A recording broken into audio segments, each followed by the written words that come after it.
This is Deuteronomy 29 from the Berean Standard Bible. The Covenant of Moab. These are the words of the covenant that the Lord commanded Moses to make with the Israelites in the land of Moab. In addition to the covenant he had made with Horeb, Moses summoned all Israel and proclaimed to them, "You have seen with your own eyes everything the Lord did in Egypt to Pharaoh, to all his officials, and to all his land. You saw with your own eyes the great trials and those miraculous signs and wonders.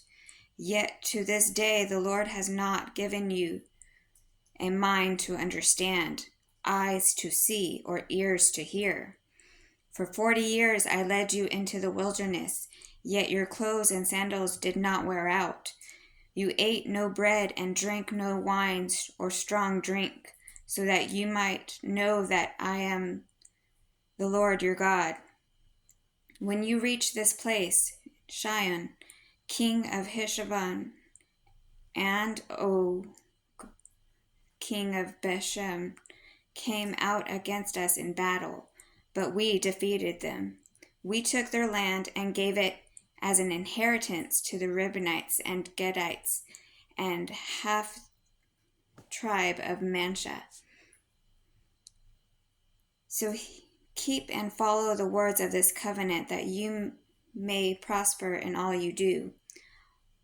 All of you are standing today before the Lord your God, you leaders of tribes, elders, officials, and all the men of Israel, your children and wives, and the foreigners in your camps, who cut your wood and draw your water, so that you may enter into the covenant of the Lord your God, which he is making with you today, and into his oath, and so that he may establish you today as his people. He may be your God as he promised, and as he swore to your fathers, to Abraham, Isaac, and Jacob. I am making this covenant and this oath not only with you, but also with those who are standing here with us today in the presence of the Lord our God, as well as with those who are not here today, like us.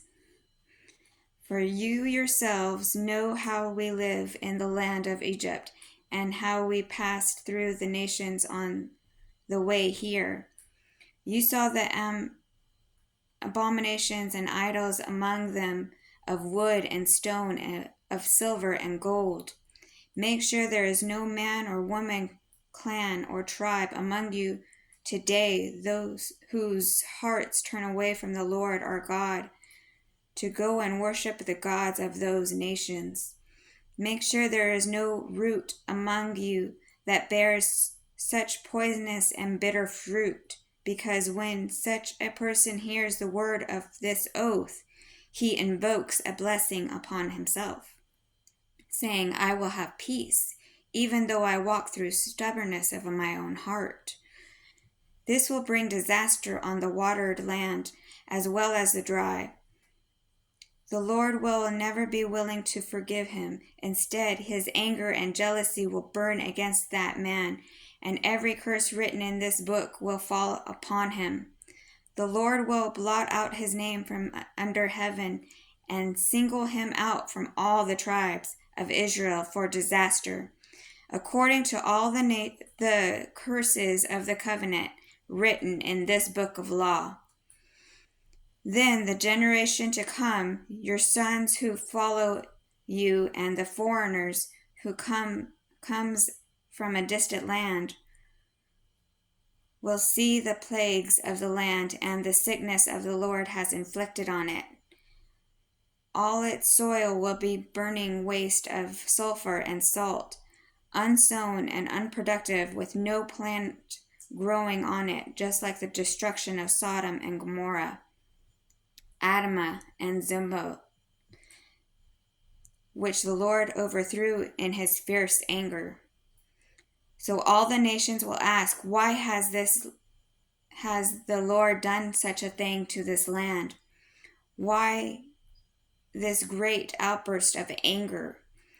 And the people will answer, it is because they abandoned the covenant of the Lord, the God of their fathers, which he made with them when he brought them out of the land of Egypt.